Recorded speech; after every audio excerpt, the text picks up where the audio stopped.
We're live! How exciting! So welcome everyone to the first episode of the Six Figure Success Club podcast. I'm so excited to be here. I have been so hyper all morning waiting to go live.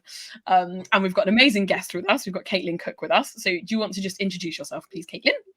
Yeah, sure. My name is Kaitlyn. I am Australian, but I live in the UK. So I help people all around the world create impactful and profitable businesses. And it is the funnest thing that I do. And I absolutely love, love, love business. I love that. How long have you been in business? I've been in business. This is my 5th year, and I've been helping people build businesses for 11 years. Amazing. And what was the thing that got you into doing it in the first place? If you don't mind me asking. Yeah, no, not at all.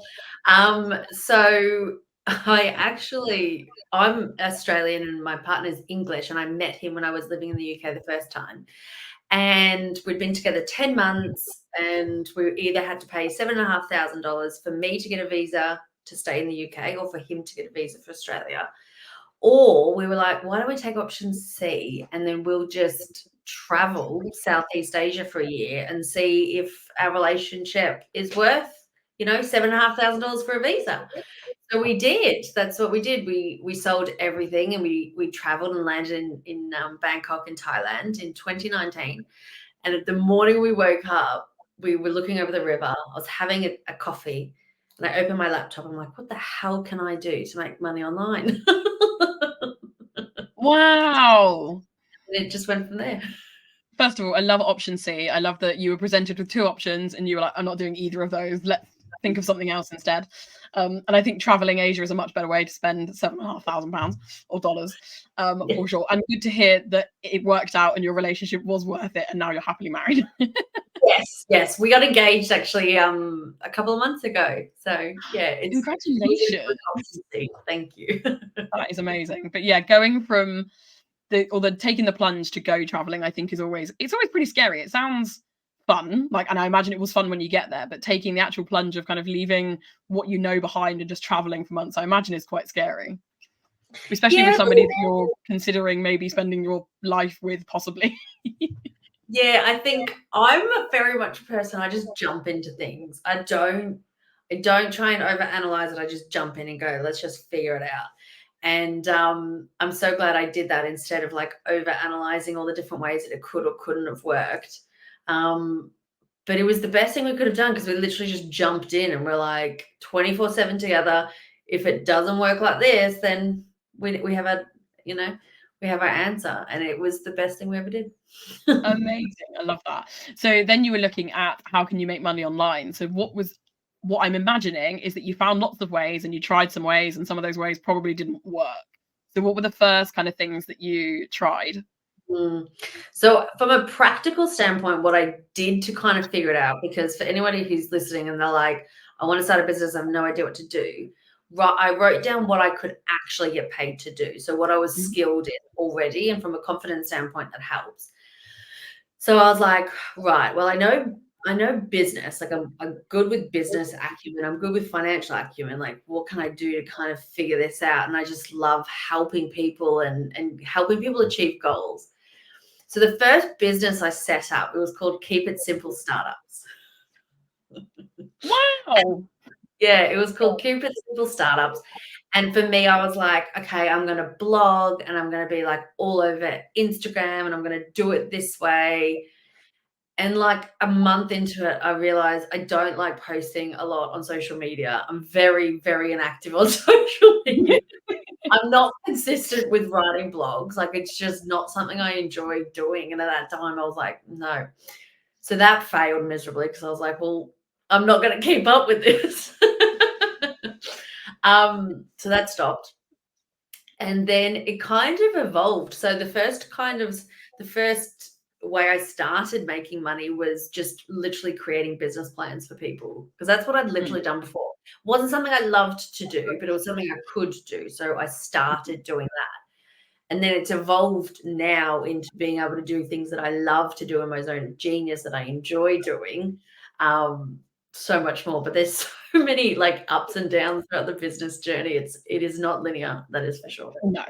Absolutely. And I love talking about the downs because I think we see a lot of the ups on social media.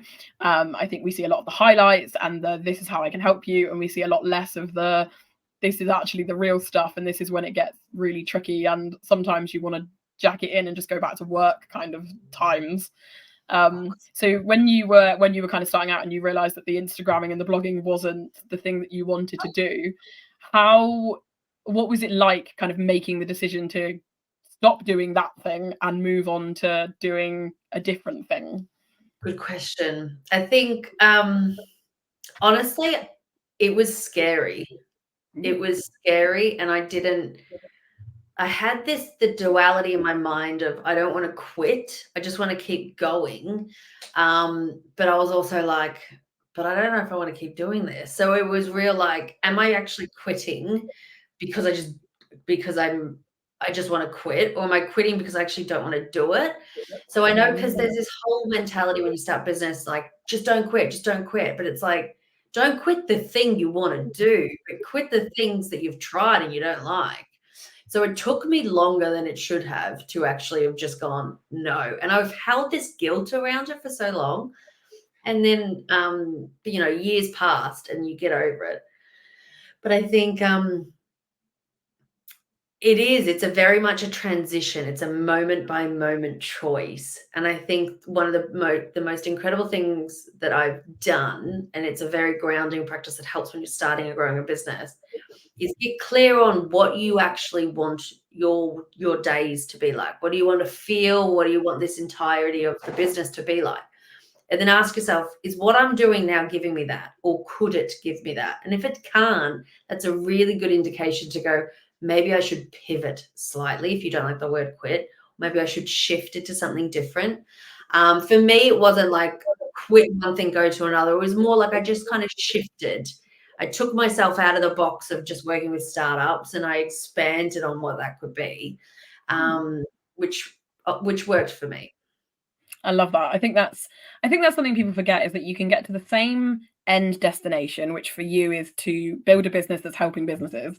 But the journey to get there are so many different ways that you can do that exact same thing. And just because you've tried plan A and it's not working doesn't mean that by moving on to plan B, you're giving up and failing and all those other things that come alongside those feelings that we get alongside that. It's just another way of getting you to the same destination. Oh, most definitely. And I think I was so fixated on the start because I think I had this huge imposter syndrome because I had spent 6 years before I'd started my own business, helping businesses grow. And I was like, but I've tried a strategy and it hasn't worked. Like, who am I to do this? This isn't okay. And then 5 years in, I'm now realizing there's not just one way. There were multiple different businesses, different ways to enter the market, different ways to grow. And it depends the chapter and the season of your life as the business owner as well will then define what strategy you take and how you move and grow in the business. So it's not, you'll never just be able to go, this is exactly where I'm going, this is the perfect strategy and nail it every time. That doesn't happen. In the world of business, it's, I'm going to try this one way and see how that goes.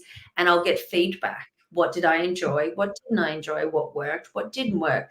And then you apply all of that feedback to the next strategy. So it's not that you're failing or you're doing it wrong. That's literally the process. You try a strategy, you get the feedback, and you try another strategy, and you continuously grow. I love that. I think that's a really important way of looking at it, is that that is the nature of a business. It's not, you don't pick kind of a cookie cutter approach and you just go ahead and that's the way it is for the rest of the business life. You are constantly adapting things based on, like you said, based on where you are in life, but also based on where your clients are, because the likelihood is that the clients that you're serving are going to change, or the clients that you want to serve are going to be different as you move through different areas of your life. Oh, most definitely. And I think I did a LinkedIn post about this the other day where it was like, you get to an oh moment in your business where you're like, oh, and you realize you have to grow. You realize you have to do something different. You realize the clients that you've been serving, you've actually outgrown them, which means you now need to level up. You need to get in that uncomfortable state of business where you don't know the exact way that it all works. And then you have to apply that strategy. And it's when we find ourselves in the comfort of the business where we go, this strategy works, and I know I can get this, and da da da, but you stop innovating, you stop growing. That's where the stagnation of your growth will inevitably kind of come to a pause, because you're no longer innovating or growing, and you have to in business. And for me, there's such a connection between the amount you will only grow, your business will only grow as much as you're willing to grow. Meaning, how much are you willing to be uncomfortable? How much are you willing to make a mistake, own up to it, and apply something new? How much are you willing to, try a new skill? And that for me was so hard at the start. Again, like this imposter syndrome of I've helped people before, so I should just be able to know this. And it's like, oh God, no, I'm a human being, and I'm at a different stage in my life now, and I'm looking at it differently. Like, I'm just kind of a learner again. And it was a bit of a mindset shift, to be honest. But once I got there, it was a lot easier once I figured that out. I'm glad you got there. But yeah, you're right. I think for some of us, we want to learn, but then actually getting into the position where you are learning something and you're not yet great at that thing, you then get that worry and that fear that, is this the right thing? Am I doing the right thing? And we forget that the whole point of learning is that you're not supposed to be an expert yet. That is the nature of learning. That's why we learn. And giving yourself kind of that permission to not be amazing at something right now because you're learning to get there, so that you can then help your clients more with those things that you are learning.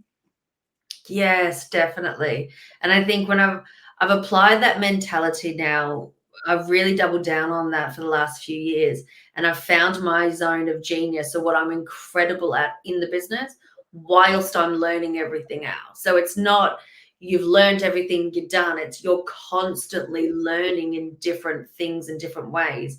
But for me, what helps me stay great at what I do is working in my zone of genius that I'm great at, whilst learning other things and innovating other ways. Because at the start, I think because when I did the blogs and I did like the social media, that was complete, like I had no idea about any of it. So I'm trying to do all of it. And I'm like, I know none of this. So I was like, what can I actually just do confidently? And that's where I started figuring it out.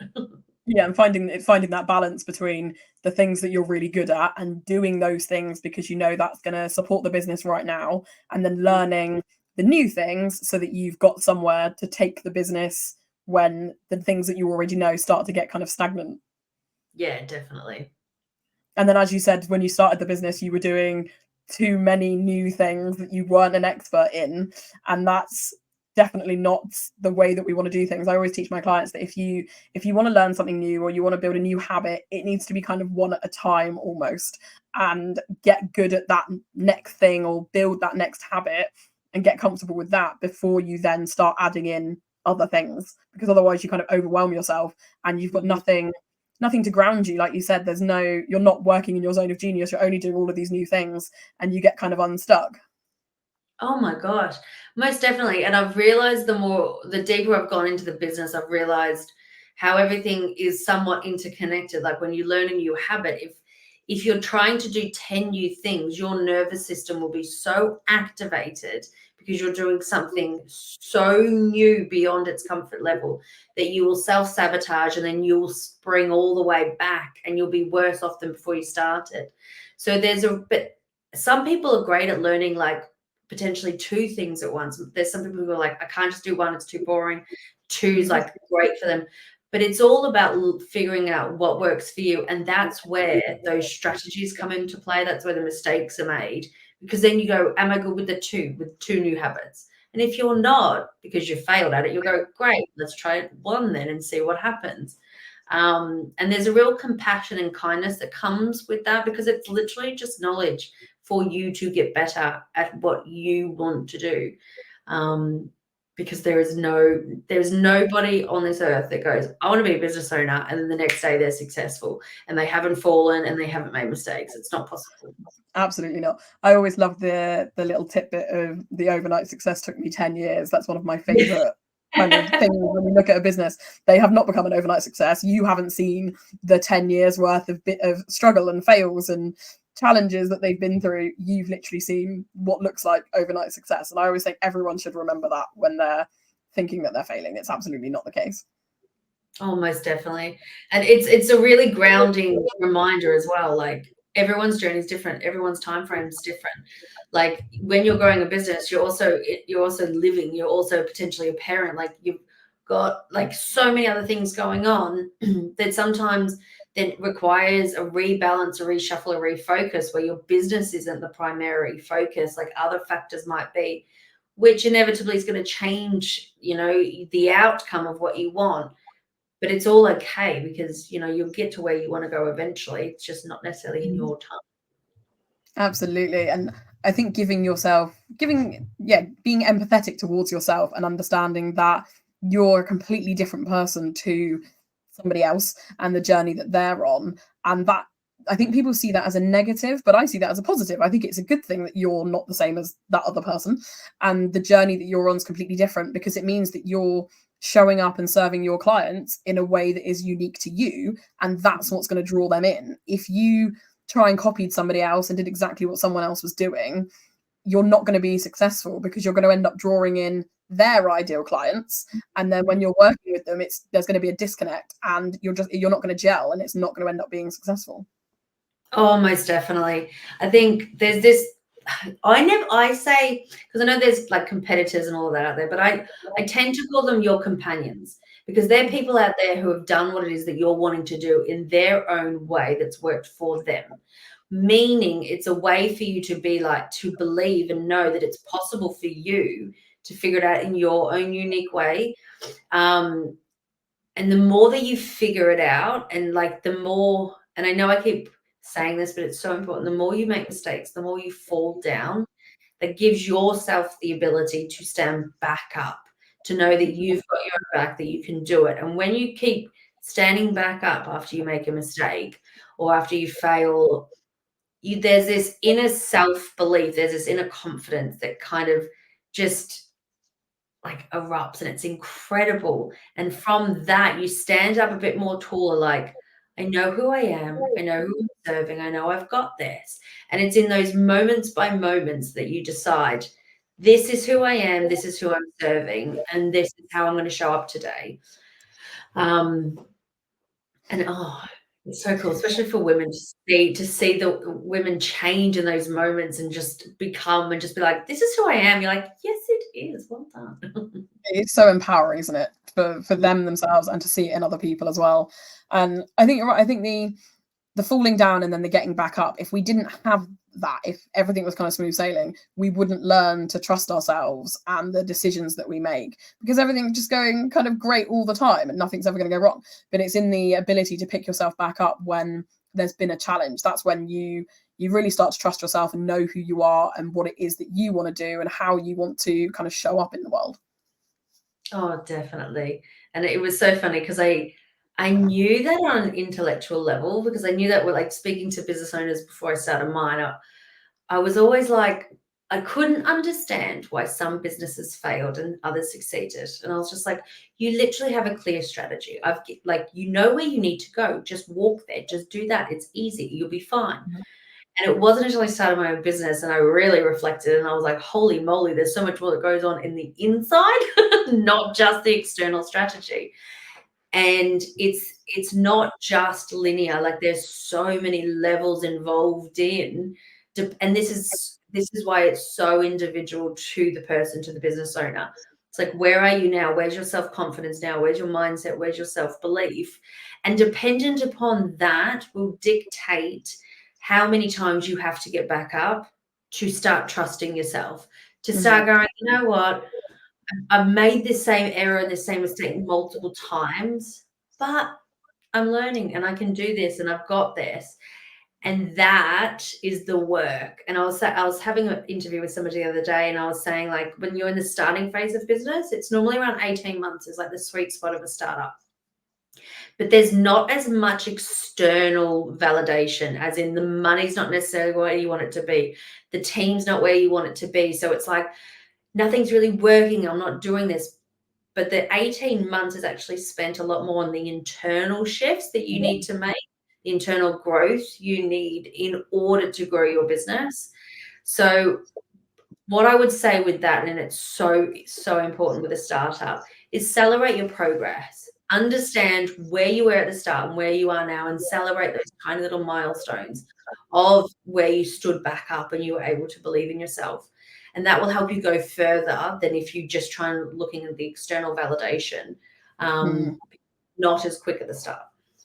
Yeah, absolutely. And the celebrating those times every time means that every time that it happens, it will become a lot easier to deal with, because you've kind of done it before. You kind of know what to expect. You've celebrated it before, so this time round you'll get to celebrate it again, and that makes it a little less scary when you're kind of going through it at the time. Almost definitely. It's incredible. Because how long have you been in business for? 3 years now. Oh, I like the 3-year mark. I was still working full-time in corporate. So balancing, running the business and doing my full-time corporate job has definitely been challenging, but I've loved it. Yeah. Have you quit the corporate, or are you still doing the corporate? I got made redundant last week. So yes, I've quit the corporate. Congratulations. That's the best thing that will ever happen. Yeah. So Really? that's definitely the way I'm looking at it. I hadn't yet left corporate because there were still corporate goals that I wanted to hit. But I feel like this has happened at the ideal time, and it's given me, although for some people it's been really scary, and I feel for them, I'm looking at it with kind of gratitude, and it's given me the opportunity to take the plunge and do the coaching full time, which is terrifying and also very exciting at the same time. Oh, congratulations. I love that. There is always, along the journey, it is so beautiful, because like I was saying before, with the growth, you always have to grow. You're constantly having to grow and to move.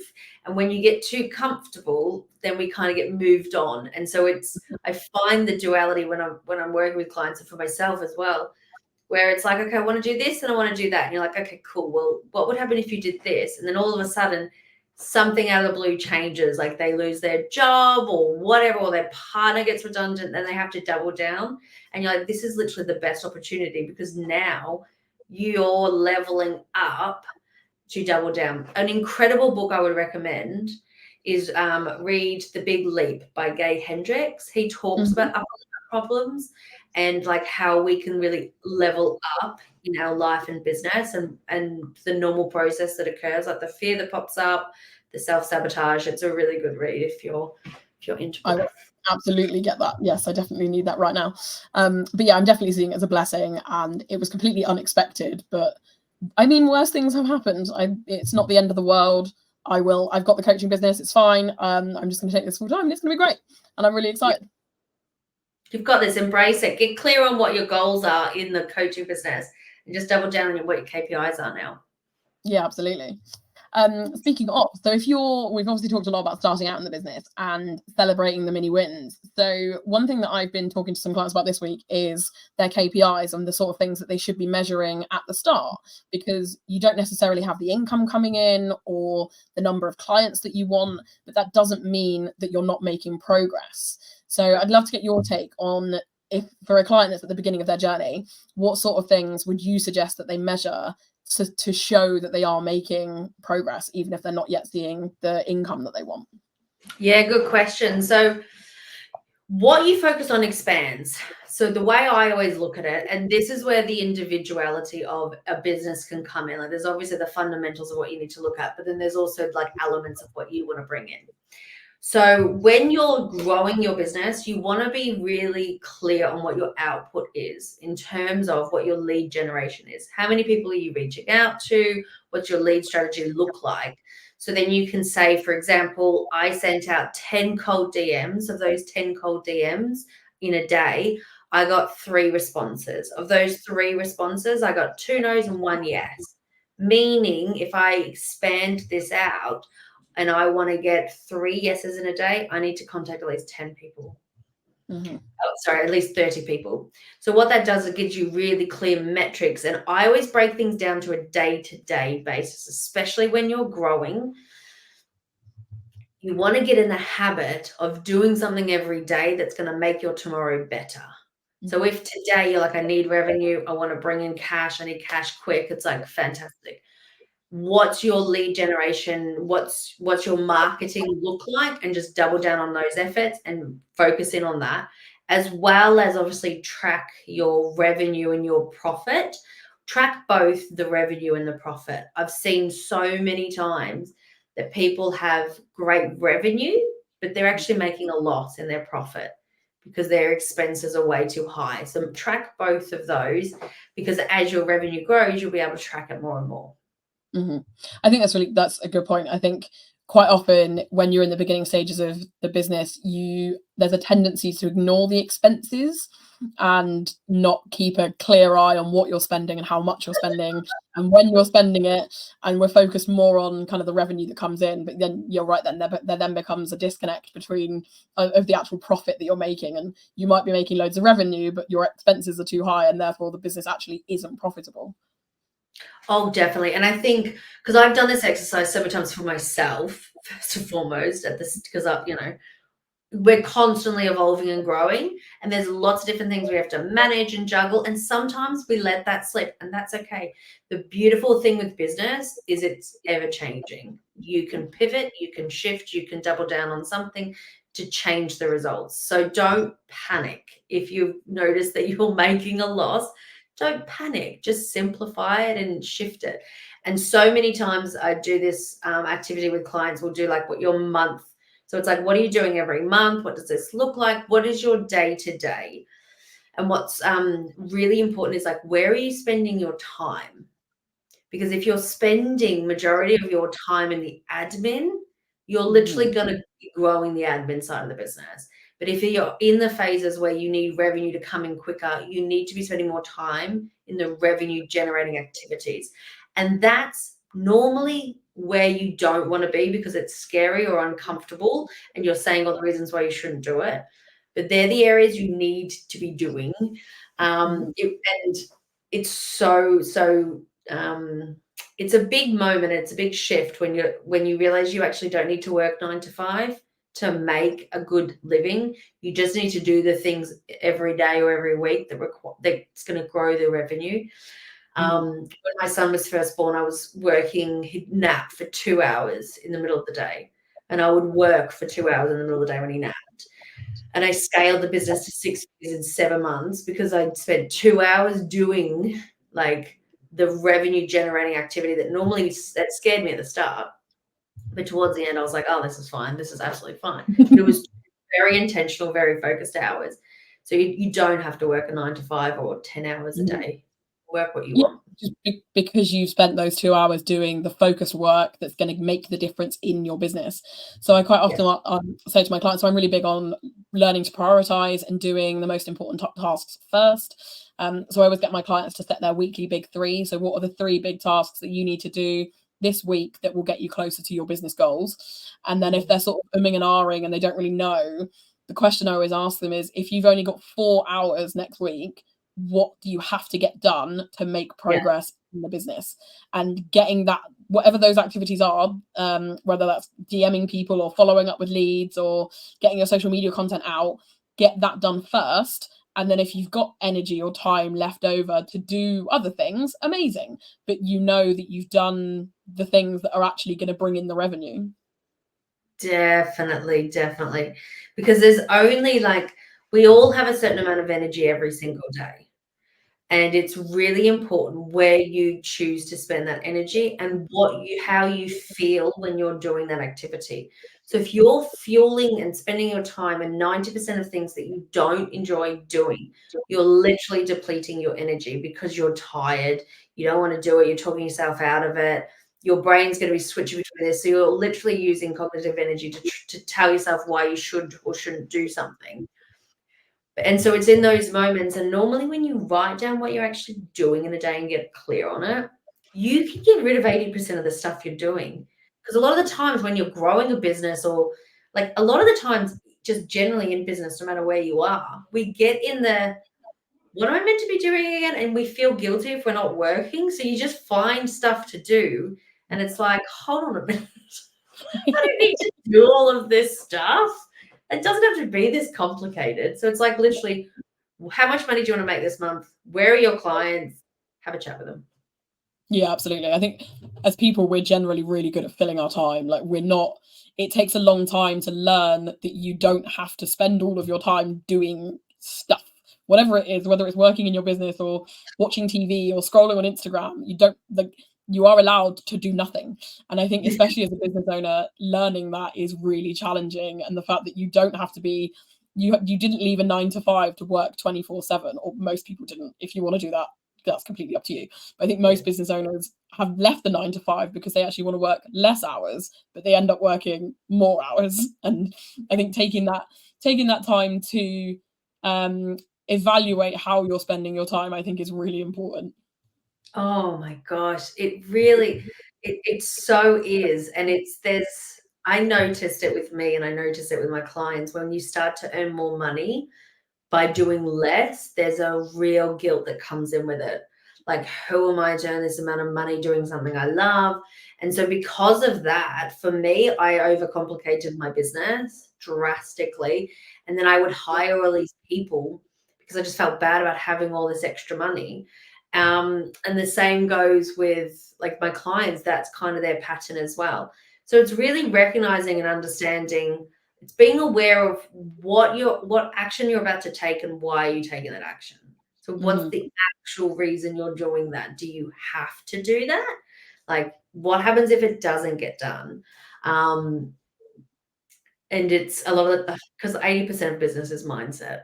It honestly Mhm. is. It's Absolutely. I could not agree more. And I don't think most people know that. I think it's kind of the hidden secret of owning a business, is that it's a lot of it is to do with your mindset and how you show up and how you're talking to yourself and how guilty you make yourself feel. I think that's the thing that more business owners should be focused on. Yeah, and I remember hearing that, like, when I first started, and I was like, "What are you talking about?" I was like, "What's this mindset thing?" And it was so interesting because I wasn't aware then of what mindset was enough to understand that it's important. So I was just like, "What's this? What are you talking about, mindset?" But it wasn't until I made a lot of mistakes and really just was like, "I'm working so much harder, but nothing, like, the Mhm. results aren't happening. What's going on?" That I started researching ways to make it easier, and everyone's talking about mindset, and I'm like, and then I started, because I was open to it, researching and understanding more about mindset. And like, the way that I define mindset is it's in the moments by moments of how you choose to speak to yourself. Because for me personally, I was so hard on myself. Every time I failed, every time I fell down, I'd just be like, stay down, like, you can't do this. And like, when you're trying to grow something, when you're trying to innovate, you need to have a good environment. And if you're Mm. constantly being mean to yourself, it is so hard to grow a business and to start a business. Um, yeah, mindset's very important. It absolutely is. If I look at like my corporate career, it wasn't until I started taking working on my mindset seriously that I made like a huge success. So I hit 6 figures in my corporate career before I turned 30. And I'd only Mm, been in my corporate career for 6 years when I did that. right. But I don't think I started kind of looking at mindset and working on that about 2, 3 years in. And then within 3 years, I'd gone from like 30K to 100. And Yeah. it's because I spent so long working on my mindset, and now I do it every day. And I like to look at it as it's a muscle that you grow. You'd go to the gym every day to work on your six pack. You need to be working on your brain every day and your mindset and making sure that it is rock solid, Yeah. because it's the thing you have the most control over, but it's the Mhm. thing that will fail you the most if you ignore it. Yes. Because if we think about it, on average, we have between 60 to 70,000 thoughts a day. And if you think about that, and if you're not aware of those thoughts, 95 to 97% of those are the same that you're going to have tomorrow.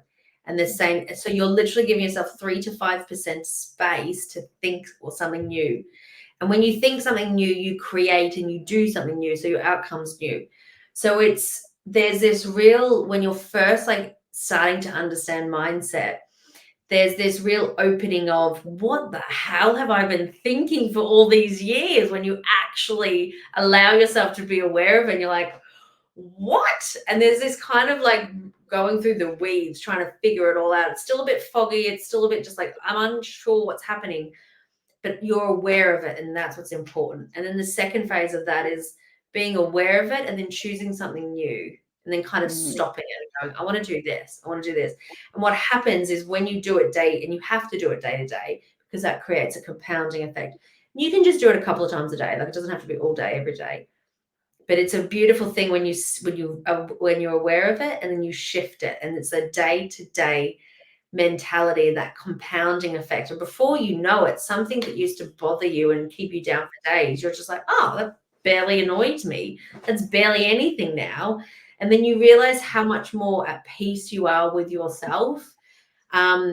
And you've also got this space to think of something new to do in your business, to innovate. And you've got the creativity because you're not filled with the stress, because you're thinking yourself into stress. Yeah, absolutely. You've gone from that 3 to 5% space that you've given yourself to more like 60%. Definitely. It's so cool. And even like, and you get through, and this is where the book, like The Big Leap, is really, it's a great addition to this discussion, because it's once you unlock that 3 to 5%, and then you figure one thing out and you unlock it, there's always another thing. Then there's always another thing. And there's just more and more and more. And it's a really phenomenal journey. I never knew entrepreneurship was like. This is kind of the journey that I've taken with it, is a lot more of the energetics, the mindset, the strategy and analysis side. And it's so fun. It's just so fun to try and find your own way around it, what works for you. Yeah, absolutely. I think it's worth noting that to begin with, it doesn't feel fun, because again, it's something new that you're doing and thinking about and being aware of. That the more you do it, the easier it gets, the easier it becomes to get over those kind of thoughts, and it becomes almost a habit because it's something that you're working on every day, and it almost feels weird then to not think about how you're thinking about things. Yeah, it's a beautiful transition between who you were at the start and the person that you're constantly becoming throughout the journey, because they're constantly evolving and changing. And when you're in business and you're very aware that mindset is a huge component of it, you fundamentally have to change your thinking in order to change the results in your business, which means you're going to become someone new, but you get to choose who that is. And that's a really fun thing to do. At the start, it's quite confronting, but once you figure out the pattern and you get into the habit of it, like you said, it just becomes, remarkable. And I'd love to know if you've got particular ways that you teach your clients of how to work on your mindset. Are there things that you get them to do every day, or how do you kind of address that with your clients? So it depends the client. So at the moment, I'm working a lot with CEOs at 7 figures trying to get to 8 figures, and they're burnt out. They can't even do mindset work because they are beyond burnt out. Because there's this, it's quite, and again, that's why the journey is so important. So there's the belief fundamentally with the clients I'm working with at the moment that, like, I'll be happy when. So their mindset, you've always got a barrier between where you are now and what you want to feel. So there's a big build-up for them in regards to the burnout they're feeling, in regards to the frustration, the stress. So they're at a new stress level. So big thing that I'm actually getting them to do is take a step back. And they're like, what? I have to hold on. Nope, take a step back. I've got this. You're fine. Take a step back. And it's because they need a step back in order to breathe, in order to actually make space mentally, in order to make space emotionally, and to feel everything they're feeling. So a lot of the times, if you're like, I'm frustrated, but I can't feel it because I just have to get on with it, and I just have to do it, you're suppressing everything that just needs to be felt and moved through. So that's a huge component of what I'm working on with clients at the moment. I'm just like, take some space, take a week, and just feel what you need to feel. And they're like, I don't feel better. I'm like, you're not going to right now because you've spent 8 years doing this. It's a new thing you're going to learn. And so then once they've had space and they're in more of a calmer position, it's like, right, now let's take a moment. So a huge thing that I love to do is meditate, like just literally sit there for 5 to 10 minutes and just not focus on anything, just try and focus on my breath kind of thing. And that brings incredible awareness to your thoughts and the patterns of thoughts, because our thoughts are in a pattern of emotions. So it's like the thought of guilt, the thought of jealousy, the thought of frustration. It's this loop you can become aware of in the meditative space. So I'll ask them to do that. And a lot of them are like, I'm not doing that. And you're like, cool, go for a walk in nature and listen to a podcast, or go for a walk, listen to music. And it's the act of actually doing something outside the business gives them the space to think more creatively and innovative. But it's definitely evolved over time.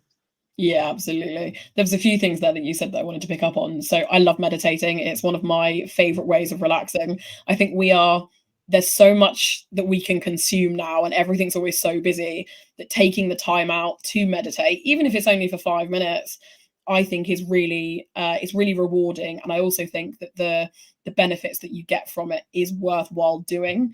And I forget who said it, but obviously you said that the clients that you're working with feel really weird taking the time out. And there's a quote that's like, you should meditate for 10 minutes every day. And if you don't have time to meditate for 10 minutes every day, you should meditate for an hour every day, which I absolutely love. And I think it's so true. Oh my God. So it is, because what I've found, and the connector between it, is the clients are at the 7-figure, and this isn't for everybody. I don't want people to going, oh my God, when I'm at 7 figures, I'm going to be burnt out. This is literally just one type of person, like a few type of people's reality, but it can be very different for everybody else. But what tends to happen is there's like this fundamental belief of, if I work harder, I will get more out of it. I will get a lot, but I'll get more money. This will happen. But what occurs is, when you get into that pattern and that habit, it compounds. And if you're trying to work harder and harder and harder and suppressing your happiness, suppressing your family life, suppressing your enjoyment, that adds up and creates burnout. And this happens year after year after year. So the clients, as I said, that I'm working with now, they're at that phase where they have to take a step back because they haven't for so many years. And so when I look at that from where they are now, I then apply that and speak to people in the earlier phases of business. And like you were saying, prioritize your time. Get really clear on, not every day you can put 100% into your business. Not every day it's going to be balanced and the same. It's always going to ebb and flow. But get clear on what you can do for you in a self-care way. And for me, it's meditation for 5 or 10 minutes a day, a couple of times a day. Mm-hmm. And it's also reading, like, what is it to you that brings you enjoyment? And make sure you do that every day. Because the point for me with business hasn't been to just make as much money as humanly possible and then I can be happy. It's like, how do I find happiness amongst growing a business, growing a family, growing in different places in the world? Like, it's all of that. So it's really a balance of, what do you want to be working on today? Mm-hmm. And we always fall down on those things, and just remind yourself to get back up and try again tomorrow. Yeah, definitely. The fact that you're working with 7-figure CEOs and they're having these problems, I think is very enlightening for the people that are at the beginning of the journey, to understand that these are just the things that generally all business owners go through. It doesn't matter what stage of business you're at, it happens to everybody. And I think it's really important to put the foundations in place when you're not at 7 figures, when you are at the beginning, instead of feeling like you need to be working flat out right now so that you can earn all the money and then get to 7 figures. Build the business now in the way that you'd want it to be run when you're at 7 figures, so that when you get to 7 figures, you don't then have to do what some of your clients are doing and get burnt out and panic and not be able to take the time out because of the way that you've built the business. I think it's far more important to build it like that now and then grow it. Oh, most definitely. I cannot agree anymore. And I think a big piece of what I do is I come in and help CEOs at that level create the foundation they never knew they had to. And the foundation piece is strategic, like, what's your actual infrastructure to support your continuous growth, but also what's your own foundation that you need to be working on? Like, what's the piece for you every day that you want to be doing? What do you genuinely care about? And it's the most incredible thing because we all have problems. We all have stresses throughout the journey. You don't get to 6 figures, you don't get to 7 figures, you don't get to 8 figures and go, I have no issues. I'm absolutely fine. It doesn't happen. You will always have an issue. But so for me, I was like, well, if that's the case, how do I want to feel every day? I want to feel happy and I want to feel pretty like free and just at the moment, I want to just have fun as much as I can every day. It's like, cool. So if I was to scale out what I do every day, and this is what I help clients with, if I was to scale out how I feel every day and what I do every day, how would I feel? I'm like, I would feel even more excited. I would feel even more fun. But a lot of people in business, if you ask them that question, they'll just go, holy crap, I couldn't. I would fall down. I would stress. I couldn't do it. And money is an amplifier of where you are. So if you're emotionally at a really bad place, money's just going to amplify that. It's just going to make you feel even worse. So what I find is really helpful is if you want to make heaps of money in business, you can, but work on your inner state as well as making lots of money, because you'll hold on to money more if you're happier. And you'll enjoy the journey a lot more as well, where it doesn't have to be, I have to get this. It's more like, I get to have this and have fun. And that shift is amazing when you go from I have to do it to I get to do it and I need to do it to I want to do it. It's an amazing thing to watch your clients go through and for us to go through personally as well. Yeah, it really is. And it's a beautiful thing. And there's definitely something that occurs when it's kind of like at the moment, I'm giving CEOs permission to just take their hands off, just to be like, don't analyze. There's analysis paralysis here. Just let go, go on a holiday. I got this. You're fine. And when they do that, it's this entire internal shift. They're like, I never knew. I thought if I let go, it was going to all crumble. And you're like, no, because you've built a good business. It's not going to crumble. But you're feeling like you're going to crumble because you haven't addressed how you're emotionally feeling, because you've suppressed that until you got to this point. It's cool. I love what I do. It sounds amazing. Well, thank you so much for joining us. This has been amazing. I have loved talking to you.